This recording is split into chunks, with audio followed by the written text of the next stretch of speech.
Thanks, Sabina. I'd also like to acknowledge the traditional owners of this land tonight, the Wurundjeri people, pay my respect to their elders, past, present and future. It is an absolute honour to be here this evening. I have seen this brainchild in Ben's head over the past year, and Avina's work in getting it together is really phenomenal to watch. Great to hear also that we're darlings. That's a new one. We've been operating for the last 3 years across India and Australia as, we're a startup, and now I guess moving out of that startup phase into something a whole lot more real and a lot more credible, which is really exciting for our team. A big part of our mission at Pollinate Energy is also to inspire you guys, the next generation of social entrepreneurs, which I'll get onto a little bit more detail about later. But yeah, it's definitely a really big honour for me to be here tonight. So I thought I'd start off tonight with telling you a little bit more about one of the people that we work with on the ground in India. This lovely lady that I met 3 years ago in Bangalore lives in one of the slum communities that we service. Her home, when I met her, was essentially a blue plastic tarpaulin tent held up with bamboo frames and bits of concrete that they'd found from a construction site nearby. Her name is Lakshmi. And at the time I met her, she was 26 years old, which happened to be the same age that I was at the time. But she'd had a really, really different story to me. She grew up in rural India, about 500 kilometres away from Bangalore. Her family owned a small farm, but they were so poor that by the time she turned 12, they had to marry her off to a man in the village. So at the age of 12, she and her new husband made the long journey to Bangalore, searching for a brighter future. But they knew no one, they had no money, they had nowhere to live, and so they settled in a slum, a shanty town on the periphery of Bangalore. Something much like this. And this became her home for the next 14 years. And what struck us as so interesting is that in that small tent where she was eking out her life, now with her 4 small children as well, they had nothing more than a basic kerosene lamp to light up their home. You might think that's not the biggest of her problems, but kerosene has a huge and compounding effect on the lives of people like Lakshmi. Because with that kerosene, she has to buy new energy every week, which costs her somewhere between 3 and 5 Australian dollars. That's a lot of money for Lakshmi. Her children, who she's trying to put through school so desperately so that they can get an education that she never had the opportunity to have, can't even study when they get home in the evening and are losing interest and wanting to drop out. She's essentially living life in the darkness, which means that she can't do her cooking or cleaning or any chores once the sun goes down at 5:30 p.m. So she leaves work early every day just to do the chores and look after her family. She misses out on income, and importantly, she earns less than her husband, which is a serious misbalance in her home. But the other big element there, which is maybe not as you might not think is so critical or maybe not as powerful, is that essentially by living in the darkness, this family never really have a chance to socialise, to hang out, to see each other. So every night they all get home and they sit there in darkness with nothing to do. And we saw Lakshmi living in that home and in that situation and wondered why, when there are so many new innovations in energy, when here we're transforming our energy system so we no longer even have to live off the grid, why do people still have to buy kerosene to light up their home? And so we decided to try and figure out a way around that. So I was in Bangalore a few years ago with a team of young Australians, all of us having a background in renewable energy and environmental engineering, but also a strong passion for international development and social change. And we knew that there were lots of products on the market that someone like Lakshmi would be able to buy to change the way that she lives her life every single day. Like this little light, which never looks that powerful when the lights are on. This is a solar-powered light, and inside here is a small battery. And off a day of charge, that light can last up to 36 hours if she wants it to. That solar-powered light costs about $25. The next model up costs about 45 Australian dollars. It's not necessarily something Lakshmi can afford straight up, but it is something that she can afford. We had done some research from another member of our co-founder team 6 months earlier who had established essentially how much someone like Lakshmi could pay for a light like that. We went out asking the communities, what do you think are your biggest problems? What would you like to see us solve for you? And energy was one of the number one issues they were facing. And they said if they got a light and if they could charge their mobile phone, they could pay about $50 over a short-term payment plan, which was an exact match to the products that were out there in the market. So just to get a better sense of exactly what they are dealing with on the ground there. Up the top left, you can see a picture of one of these kerosene lamps, which has been brought up closer on the right-hand side. You might think of a kerosene lamp and think back to, I don't know, old school England, where they had hurricane gas lamps that they would carry around, which would be okay because there was quite a lot of light coming out of those and they were fairly efficient burners. But the kinds of kerosene lamps that we're talking about are homemade, basically a bottle with a wick, the most inefficient way to burn kerosene, which means it gives off very harmful black carbon emissions, which is up to 700 times worse than carbon dioxide for global warming impact. But also, the combination of that kerosene lamp and the wood-fired cook stove you can see below there that Lakshmi had in her home is equivalent to her and her children each inhaling 2 packets of cigarette smoke every single day. The health impacts are phenomenal, and they are fairly aware. When you sit there over that fire and breathe in the pollutants from that smoke, you know that that is not good for you, but they have no other option at the moment. So we set about trying to find a way to change that.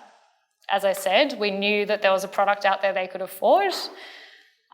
We knew that that product would dramatically change the way that they were living. It would give them longer working and socializing hours during the day. It would take away an expense from their weekly budget.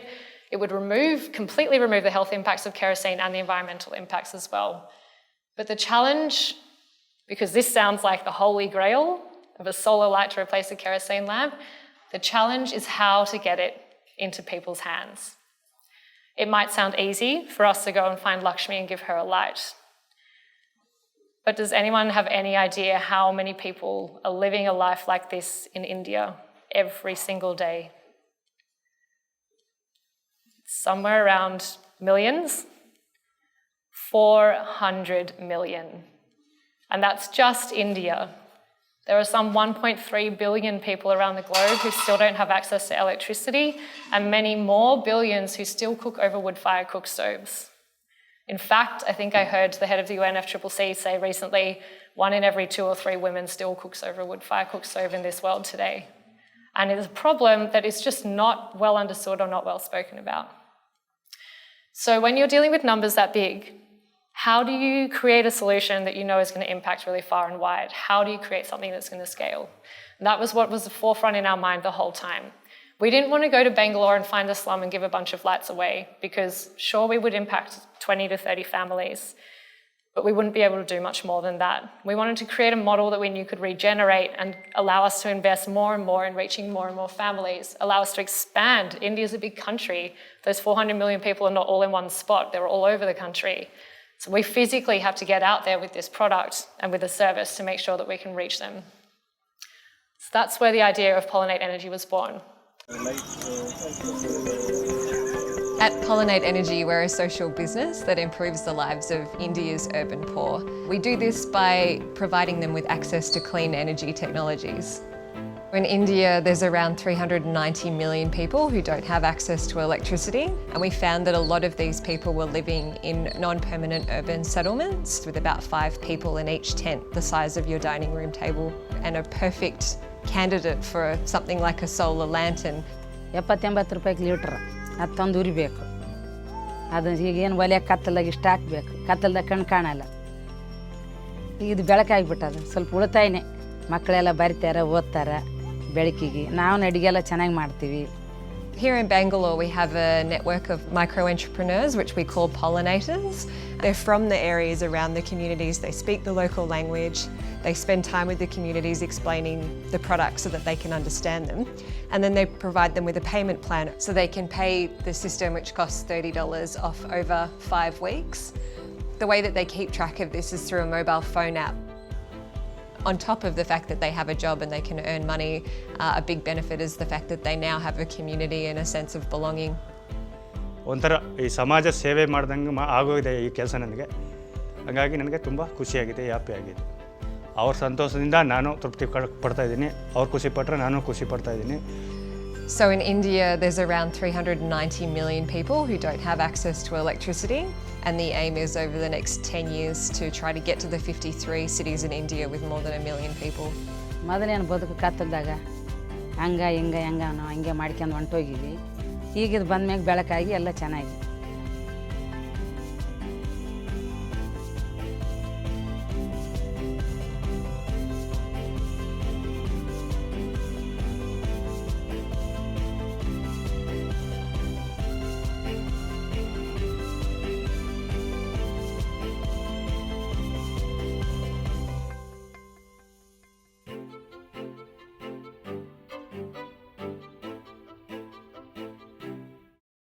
As Abena mentioned, we have a complex business plan. But hopefully I can simplify that for you a little bit today, because I guess once you get a hang of it, it's fairly straightforward. But this model is meant to represent kind of what we do to make sure that we are not only getting products to people on the ground and accessing new slums, but also there for them in the long term to ensure that, when that product fails, we can replace it with a new warranty product or be there to sell them the next product in a few years' time. And that's what really surrounds this whole concept of a social business solution to this issue rather than a charitable one. Because if we were a charity giving away lights, we couldn't be there to monitor that long-term progress. And that is historically where the challenges have been in distribution of solar around the world. So for us, we decided to, really our model focuses around that pollinator, which you saw in the video, who's the big orange dot in the middle right there. We have about a team of 15 pollinators in each city that we operate in. So we started in Bangalore, we've moved to Hyderabad and Kolkata this year, and I think all the teams are somewhere around 10 or 12 pollinators at the moment, so they need to grow a little bit. But the target number is to have 15 of those micro-entrepreneurs in each city. That allows each entrepreneur to service a region or an area which is large enough for them to earn the income that they need from this work. Which is critical and a really fine line to tread sometimes. But we need to make sure that that pollinator is going to be able to sell enough lights to live off this role. So each of them will service somewhere between 30 to 40 slum communities. In Bangalore, we have 500 plus communities. In Hyderabad, I think they've found more like 600. In Kolkata, there's somewhere around 1,300, all with varying levels of energy access needs. So these pollinators will go out into those communities every day, obviously on rotation. Each community might have 30 to 40 households in it, and those homes usually have 5 people of a range of different family setups, but the average across the board is about 4.5 or 5 people. They are basically the central tenet of our whole organisation. They are the community representative. They are the voice for the customer to tell us what the customers want and need.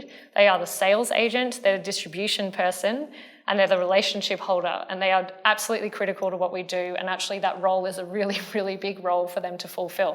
But they do it really well. And by going out there every day, they're making themselves known and making the communities aware of our purpose and our reason for being there, and ensuring that we can build a really strong sense of trust with those communities. Above the pollinator sits our HQ in that city. So we have a sales manager and operations manager who are basically, they're 2 office-based staff, although they're out in the field a lot, who lead that team of 15 pollinators. It's not all that different in structure from a regular sales business, really. I think what we've done is taken a lot of those models from the corporate world and translated that into a space where we feel like we can make a really big impact of what we're doing. And that city HQ model is replicable, and we've proven that this year by taking it out to Hyderabad and Kolkata. successfully finding the right kind of people for the role, also confirming our belief that lots of people live in tents in those cities as well, even though there's no count of them on the census or any real understanding of who they are and where they are. And that, I guess, has given us confidence that what we're doing is the right thing to do and that we will continue to push and scale in the next years. The only other important thing to know on this slide is our Pollinate Energy HQ. So a big part of what we do and why we structure ourselves this way is really to make sure that those entrepreneurs on the ground level, the pollinators, have everything they need to do their job as well as they possibly can. And a lot of the barriers to entry for an entrepreneur like this is startup capital. So we fundraise capital to get them started. Stock management, so we hold all the agreements with suppliers and we manage all of their warranty issues and swap out issues, so it's not something they need to worry about. And then also, interestingly, although if anyone has been in a sales role here, you might know this, is team support and morale. So we have come across standalone entrepreneurs out there selling this same product who sell maybe 50 to 100 in a year. Our pollinators average 40 products a month per pollinator. So they're actually better than the entrepreneurs of the supplier that we use. They've been super effective at what they're doing, and there's a few factors in there. One is urban density, obviously. It's easier for them to get out in an urban slum than it is in the village. But also, I strongly believe it's the fact that we have a team of 15 of them on the ground and they meet up every week and they help each other problem solve what they're going on with, and they have a sales manager and an ops manager who are there to come out and help them in tricky situations, because it's not always the easiest job. And in sales, it can get quite demoralizing if you're constantly being rejected. So that's been a really critical part of our model and of our success so far. So we talk about our pollinators as having a business in a bag, and that's all those elements tied together to make sure that they are truly supported and are empowered to get out there and sell these products, and also figure out what other products we should be supplying to these community groups. Some of these were mentioned on the video, the smartphone and data management. So they run all of their business off Salesforce, which is a CRM tool, and they have their own Polyforce app on their phone, which has transformed the way that our business is run on the ground. When we were operating on Excel spreadsheets, we were definitely not selling very well, or at least not managing our money very well. And as soon as we could build a system that managed that for us, we had very high default rates, but we assumed it was us and not our customers, and we made the fix on our data systems, and we were right, because our customer default rate is now around 1% to 2%. Which is lower probably than the default rate in this room, sorry to say, many-fold lower. So that has been really critical. And I guess, as I said before, we knew, coming into this, always knew the enormity of the problem we were facing, and it just wasn't good enough for our team to be running this off a macro Excel spreadsheet, because how on earth are we going to reach hundreds of millions of people around India off macro Excel spreadsheets? They're great for some things, but not for everything. So it really was important that we build a system that we knew that would form the foundation we needed to leap from and scale across India. The stock loan I mentioned, the trusted name and market research is an interesting one. We constantly ask ourselves the question of, should we have an English name in the Indian slum communities? And they've got Pollinate Energy written on their shirt and Pollinator on the back. To be honest, I don't think many of our slum community members can say that word, so they can't read English, and it's a bit of a handful even in English, even if they were going to know what it was. But across the board, the pollinators say, no, it's really important that we have that, because it's quite clear that we're international, we're well backed, people know that we're here to do the right thing, and that we're here to look after them rather than swindling them.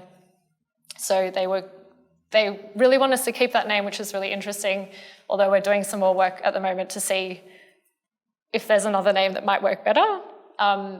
Whenever we walk into a slum community with a pollinator, the first thing they yell out is solar light too, and that's like the word they know, but they actually don't even know what solar light means, because then when we tried to sell them a water filter, they were like, solar light, like, no, it's a very different object. So maybe we should call ourselves a solar light company, I don't know, might be easier for them.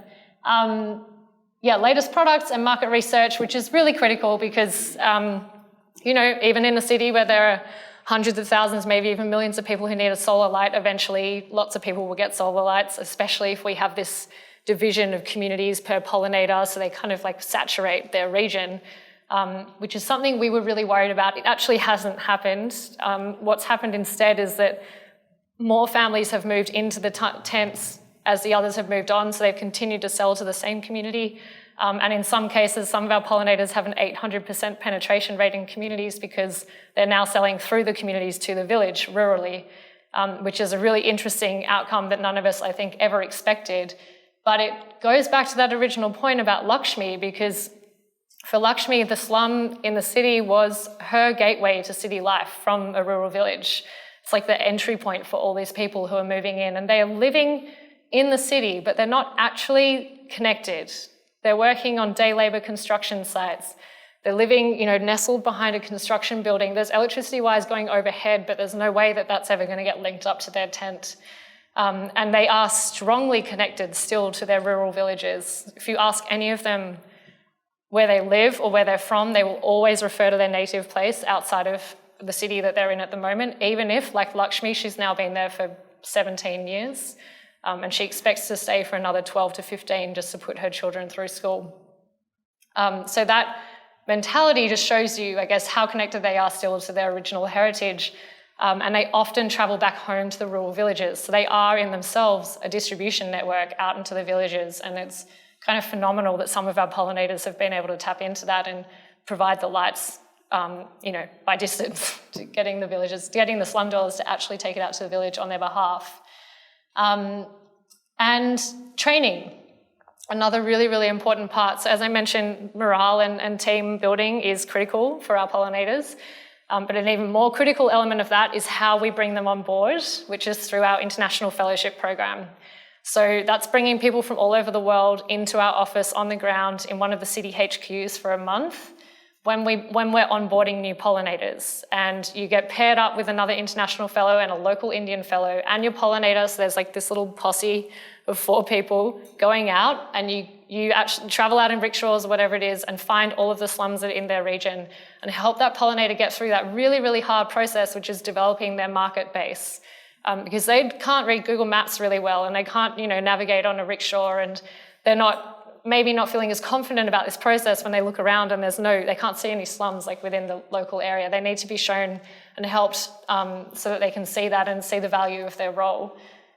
Furthermore, the families in the slums are not necessarily going to buy a light on day one. That's like sales 101. People need a bit of time to figure out what the product is, to figure out who you are, especially the people in these communities who've seen a lot of NGOs walk through and never help them, and have, I guess, a very jaded perception of people walking into their communities and don't really understand what they're there for.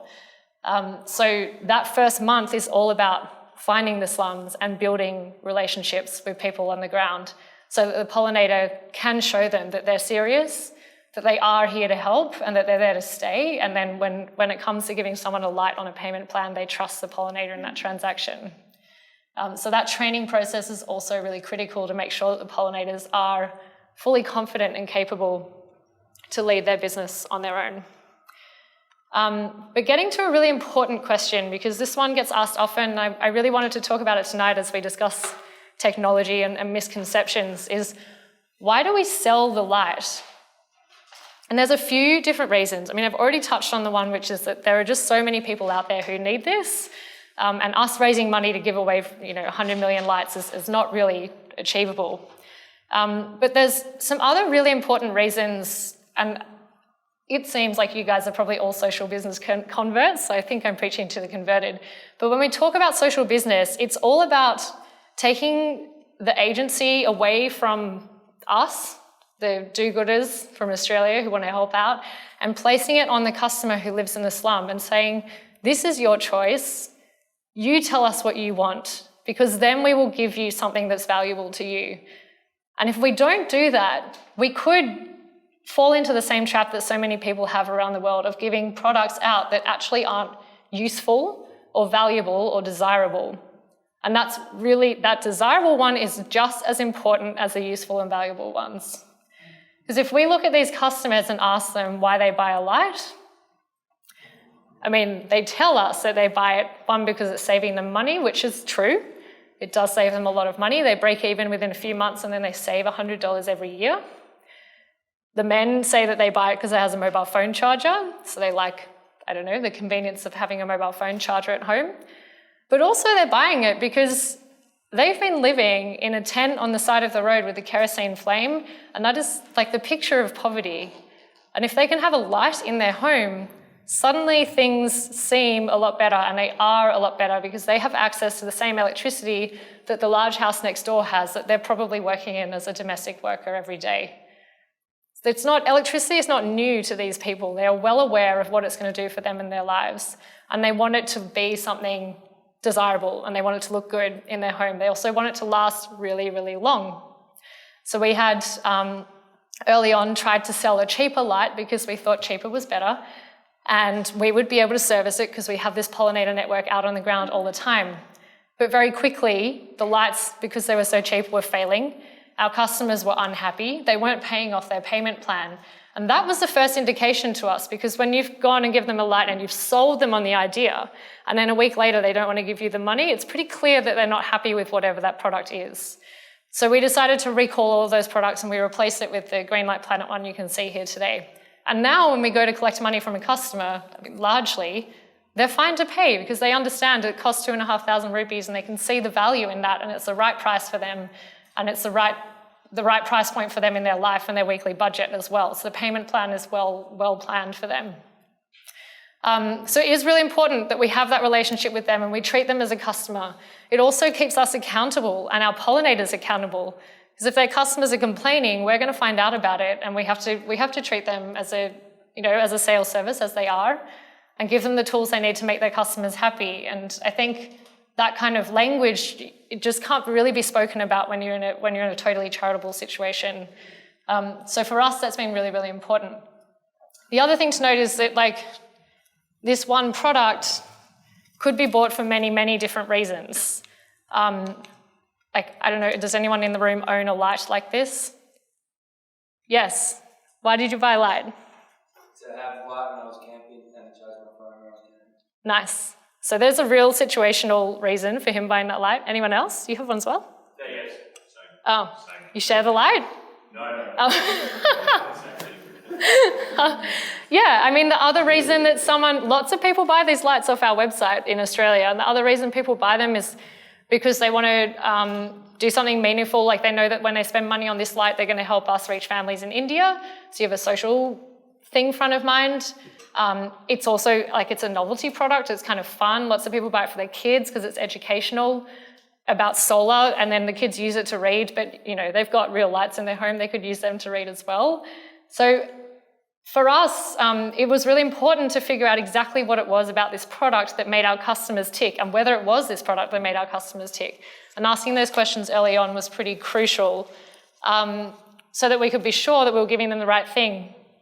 But doing it early on is not the only time to do it. And in fact, we consistently review that by firstly just hearing from our pollinators every day when they come into the office and tell us XYZ, customer doesn't like this, or customer wants something different, but also through more concerted impact assessment activities where we send also on programs, but usually the young professional program for masters and professionals, to go out and survey all of our community members about how they're going with the light and what it means to have one.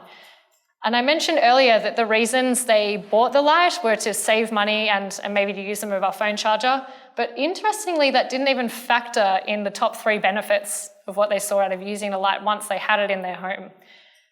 So firstly, it was improved quality of family and community life. So as I mentioned earlier, just the ability to sit down with one another, have a conversation, invite a friend over for chai, and feel proud that you have a beautiful light in your home. The second was education. These numbers are a bit misleading. It's 47% of all households that were surveyed, so not every home has children. But they reported that their kids were able to study better. We've just had a young guy in Kolkata buy a light who's 17 and sitting his final exams at high school, who lives in one of these communities, and he's invested in it himself for his own study because he really wants to be able to succeed and go well in uni. And the third one is improved ease of household duties. So that's particularly for women who carry most of the burden in the household duties there, who currently spend 4 to 5 hours a day cooking and couldn't really see what they were doing, which certainly would slow down the process in many cases. And And we will continue to do this. We're doing another impact assessment at the end of the year.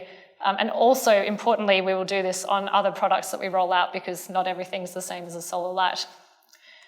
So in terms of how far we've gotten now, that graph's a little bit old. We're also now in Kolkata up the top right. We're hoping to move to another 2 to 4 cities next year again, which will be another double our size, which is really exciting. And we've recently sold over 10,000 solar units across those 3 cities, although majority of those are in Bangalore. That's about 50,000 people who now have a solar light in their home. But then also really huge contributions to the families who've saved collectively 43 million rupees. Don't ask me to convert that. Oh no, wait, $1 million collectively across the slums, basically. 800,000 litres of kerosene saved, and also a huge impact on carbon emissions by abating emissions from the kerosene lamps. But even though we started off this kerosene to solar solution, that is not the only path we're heading down. So having established this relationship with so many communities across all these cities in India, we feel it's a lost opportunity to walk away at giving them a solar light, because there are so many other things that they need. And let's be honest, I mean, this is the small one, but that's not a whole lot of light. And it's nothing compared to what we have in our homes. They've got a 3-watt panel on their tent. The average Australian home has 3,000 watts.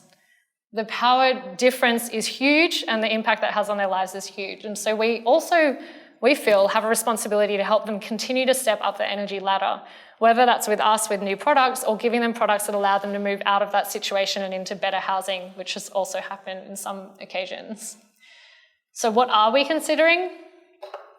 There's a couple, and these are all on trial at the moment. The first one is a very fandangled looking tablet. We have been pestered for years by our pollinators to bring TVs into the product line. And I think, at least in my head, I was like, how on earth are we going to power this like cathode ray tube television screen? There's no way we can get them a panel big enough. And then we had a bit of a light bulb moment that actually tablets, like they just wanted a screen.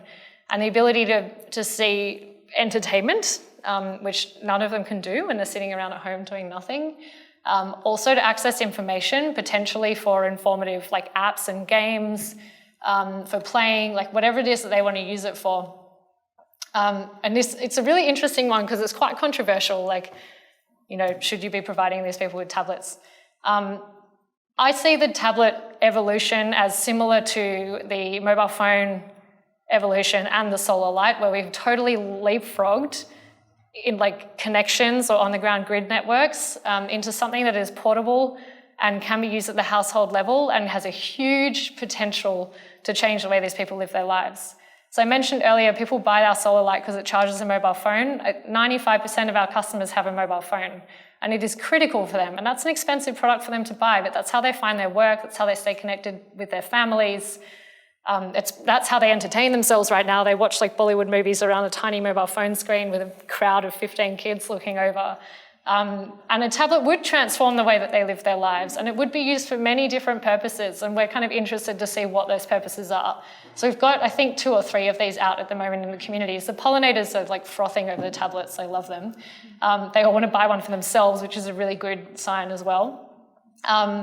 Yeah, and basically we're spending time with the families who are using it to see what they use it for and what else we could give them on a tablet or to help them with that to make it better. We can preload free apps, for example, in lots of different things, like both educational and just fun. They usually go and buy content from mobile phone stores, or they might need help getting data plans because it might be too expensive for them right now. So that's sort of what we're focusing on the tablet. The second one there is a fan. Again, a little bit controversial, like why do people need a fan? But that one is really, really desirable in the communities, particularly places where they experience quite extreme heat waves. There was a heat wave in Hyderabad earlier this year. It was over 50 degrees for 4 days in a row. 1,500 people died across the state of Telangana because of inadequate access to cooling.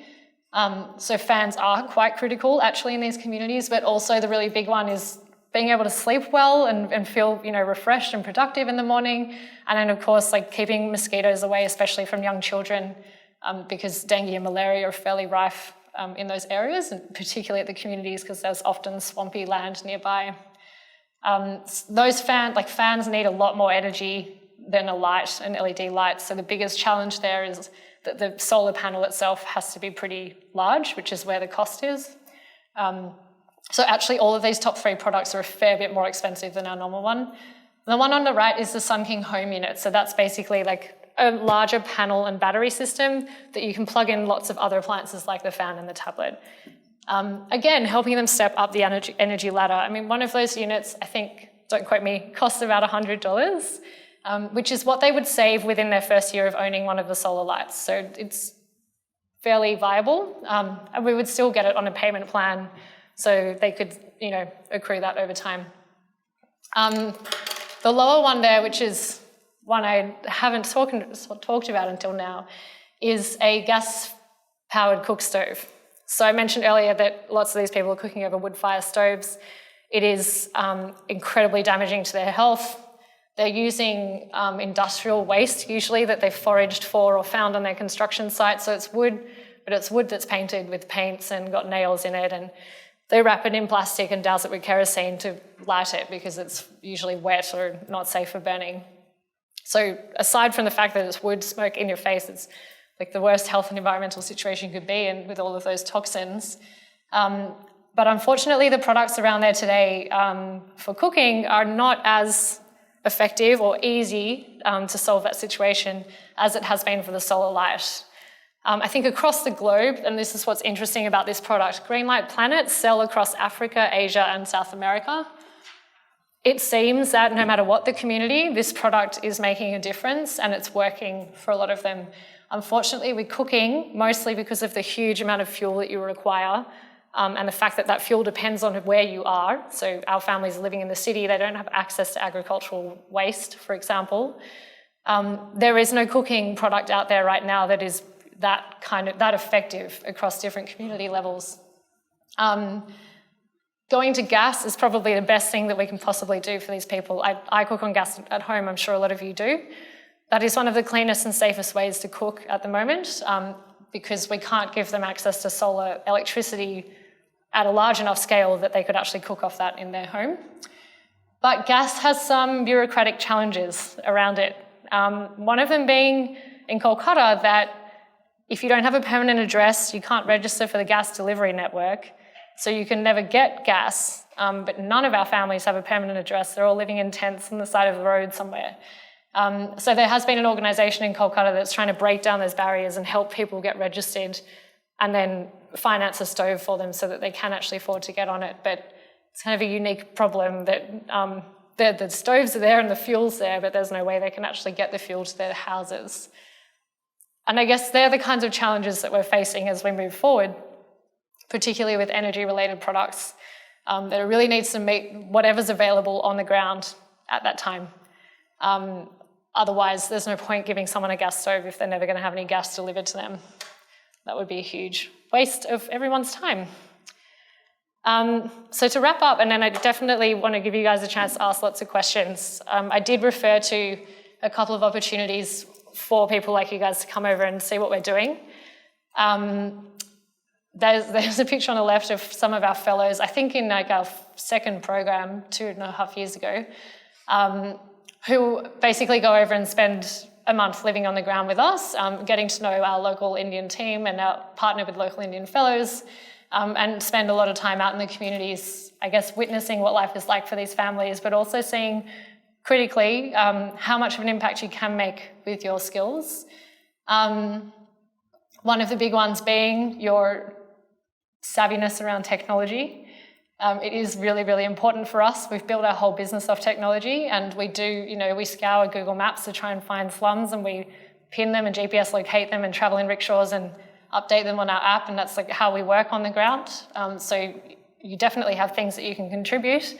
But beyond that, we were just a team of young Australians who had a bunch of backgrounds, and we got together and we tried to make a difference. We've been able to learn a lot, and we've been really open to change and trying new things the whole way through the process.